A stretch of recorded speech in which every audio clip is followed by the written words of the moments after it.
Ever wish there was some kind of magic formula to actually finish that nonfiction book you've been dreaming of? Like a clear path from that first little spark of an idea all the way to a final manuscript you can be proud of. Yeah. Well, today's deep dive is all about giving you that exact tool. We're talking about making a rock-solid outline. Nice. We're diving into a book called All You Need Is the Right Roadmap by Carma Spence. Now, this book doesn't just tell you to outline. It shows you how to make that outline the backbone of a really successful book. What I really loved about Spence's approach is how she kind of reframes the whole outlining thing. Yeah. It's not about stifling your creativity, but about giving your creativity the space to really, really thrive. So it's less about restriction and more like setting the stage, kind of preparing for your brilliance to come out. Exactly. Think of it like this. You wouldn't build a house by just throwing a bunch of bricks together, right? Right. You need a blueprint. You need a sense of where everything goes, and that's what a good outline is. It's a blueprint. It provides that structure that you need so you can unleash your creativity, but within that structure. Okay. That makes a ton of sense. Yeah. But I got to admit, sometimes I get so excited about an idea, I just want to start writing. I'm sure some of our listeners can relate to that just start writing impulse. Oh, absolutely. In fact, Spence calls that, she calls that being a rabbit author. A rabbit author. Yeah. Lots of energy, lots of enthusiasm at the beginning, but very often leads to dead ends and frustration. Yeah. Okay, I see. So what's the alternative? How do Yeah. we avoid falling into that rabbit hole? That's where Spence talks about the turtle author. Okay. The turtle author, they might start a little slower, taking their time to really plan and outline. Yeah. But ultimately, they're the ones who are going to cross that finish line with a really solid, well-structured book. So if you've ever started a book, full of excitement and then kind of fizzled out halfway through, you might be a rabbit author in disguise. But the good news is we can learn to be more like those strategic turtles. And it all starts with understanding why an outline is so crucial, especially for nonfiction. Yeah. And it's not even just organizing your thoughts. A solid outline helps you see those potential pitfalls early on, Ooh, I see. Making sure your arguments actually, hold up. You know that your research is actually targeted in the right way, and your message is going to connect with the reader. Spence has this brilliant metaphor in the book. She talks about building a house. Yeah. Just like you wouldn't build a house without a blueprint. Right. You shouldn't write a nonfiction book without an outline, especially if you're dealing with really complex arguments, or a lot of information. It's about making sure that foundation is strong before you start building those metaphorical walls. And here's where things get really, really interesting. Spence actually argues that outlining enhances creativity. Really? Yeah.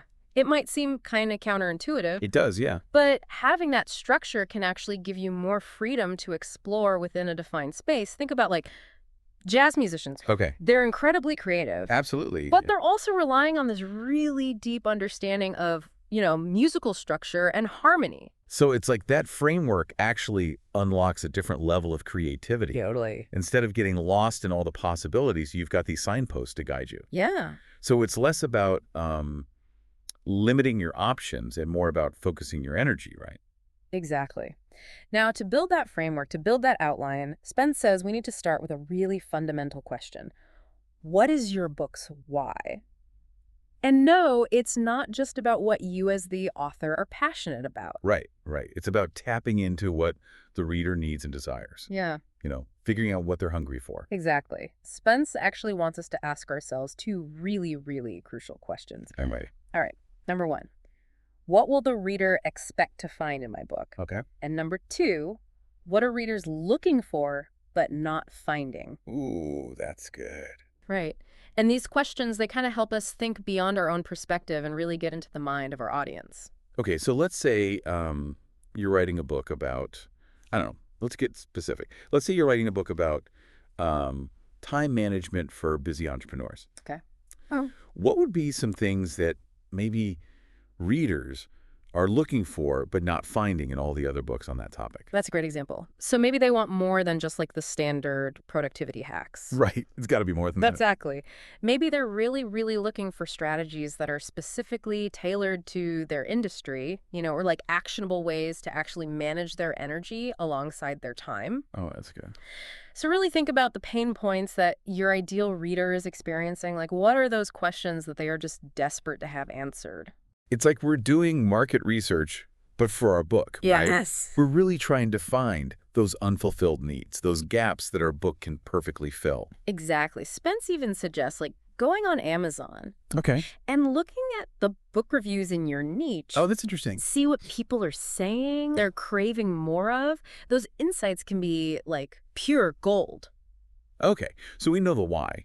We understand what the reader's looking for. Yeah. But how do we bring in, like, our own unique voice? How do we make the book stand out? Right. And that's where your, as Spence calls it, your geek factor comes in. A Geek Factor. Okay. Yeah, it's that special something that you bring to the table. Got it. Like your unique perspective on this particular topic. So it's not just about, like, the information, but how our own experiences and passions kind of shape our approach. Exactly. If we go back to that time management example, Okay. maybe you've developed this like very specific time blocking system, but it's just for creative entrepreneurs. Or maybe you have this really amazing personal story about how you overcame procrastination and it led you to these new time management techniques. Those are the elements that make your book unique. That's what they can't find anywhere else. Exactly. Okay, so we've got that reader-focused why. We've got our own geek factor woven in. But this is where things get a little scary for me because, once we start outlining, you have to make decisions about what stays and what goes. Yeah. It's like the cutting room floor of writing, right? Yes. It can be so hard saying goodbye to some of your favorite ideas. The worst. But Spence reminds us it's like a necessary evil.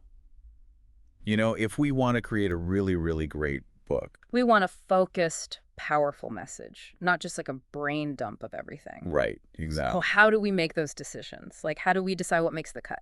Well, Spence, she gives us some really great criteria for this. Okay, good. The first question that she wants us to ask is, does this idea or this story or this piece of advice directly serve the main purpose of the book? Okay.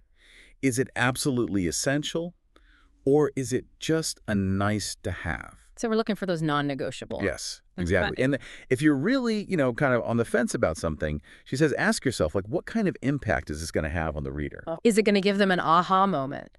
Give them a practical tip that they can use immediately or help them think about this problem in a totally new way?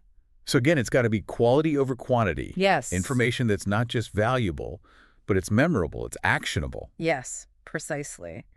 And then finally, does this material really showcase your geek factor? Ooh, I like that. Does it highlight your unique expertise and authority on this in a way that nothing else can? Because that's what sets us apart. Exactly. That's how we own our niche and let our passion for it really shine through. Okay, I'm loving this. Yeah. So we've pruned, we've refined our ideas, and now we got to bring some order to this chaos. Yes. It's outlining time. Yes. This is where I think a lot of people get overwhelmed. Right. Like there's only one right way to do it. But Spence really emphasizes that flexibility is key here. Oh, absolutely. There are several different, outlining methods, and they all have their own strengths. So Spence talks about the traditional, hierarchical outline. Like a Roman numeral? Exactly. And that works really, really well for more structured, logical topics. Yeah. But if you are more of a visual thinker, she suggests mind mapping. Oh, I love mind maps. Right. You visually branch out from that main idea. You're like creating this roadmap of your thoughts, and you can see all the connections between the different concepts. Exactly. And then there's the narrative outline, which is perfect for, like a memoir, or if you're writing a more narrative-driven nonfiction book. Yep. And this helps you really map out, like, the emotional arc of the story alongside the factual information. So we're not stuck with just one format. We can find what works for us and the type of book that we're writing. Yeah. And don't be afraid to kind of experiment a little bit, You might find that a combination of a couple of these outlining methods really works the best for you. The important thing is to find a system where you can organize your thoughts in a way that feels clear, but also inspiring. Yeah, because a good outline should make you feel energized, not make you want to run away. Absolutely. And so, once you have that solid outline in place, I think that's when the real fun begins. Okay. It's research time. Yeah. Time to dive deep into all those juicy details. That's always been my favorite part. It's like going on a treasure hunt.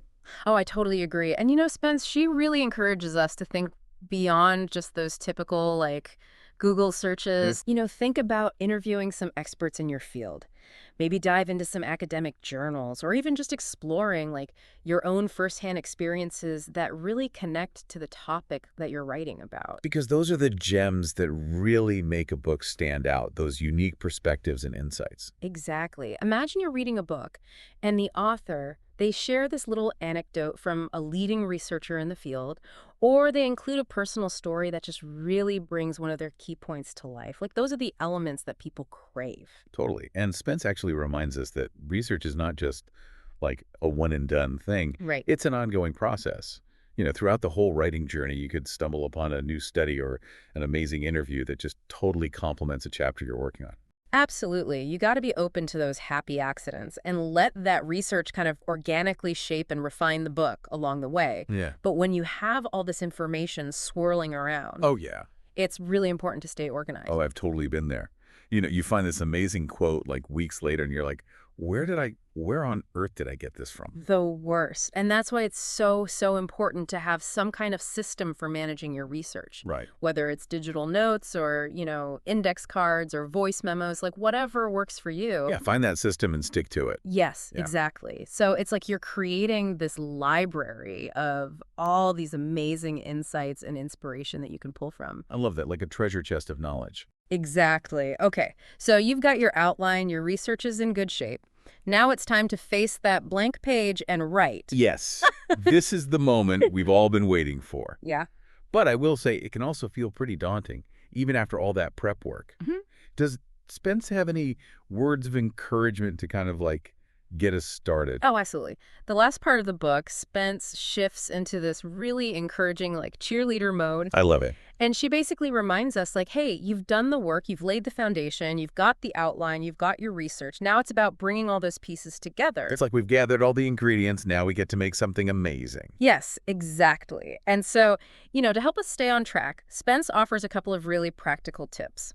The first one is to create some kind of writing schedule, even if it's just for like 30 minutes a day. Yeah, consistency is key. It's like building any kind of habit. The more you do it, the easier it gets. Exactly. And I love this. Don't underestimate the power of celebrating those small wins along the way. Ooh, yes. If you finish a chapter, like do something that you enjoy, give yourself that little reward, those little victories, they can really keep you motivated. Yeah, we're playing the long game here. It's a marathon. It is a marathon, not a sprint, exactly.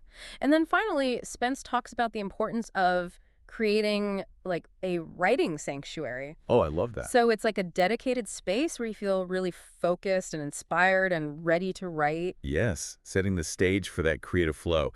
So maybe it's a cozy corner somewhere with a comfy chair and some good lighting, or maybe you're like me and it's a busy coffee shop. Totally. It's all about figuring out what works best for you. I love that. As we're kind of wrapping up this deep dive into Karma Spence's, all you need is the right roadmap. Yes. I'm going to leave you with one final thought. Okay, I'm ready. Spence really focuses heavily on like the really practical nuts and bolts of outlining, which is amazing. Yeah. But as you actually start writing, I think it's really important to remember to consider that emotional journey that you want your reader to go on. So we're not just conveying information, but we're crafting an experience. Yes, exactly. Think about like the emotional arc you want to create. Do you want readers to feel empowered, inspired, maybe even challenged in a new way? And, your outline can really be this powerful tool for shaping that journey. You can use it to take your readers from a place of curiosity to, a destination of really deep understanding and hopefully even transformation. That's such a good reminder that we're not just sharing facts and figures, but we're actually we're touching lives with our words. Exactly. And a well-crafted outline can really help you do that. Well, that's our deep dive into outlining and why it's so essential for writing a successful nonfiction book. We hope you feel inspired and ready to tackle your next writing project with a ton of confidence and clarity. Happy writing, everyone!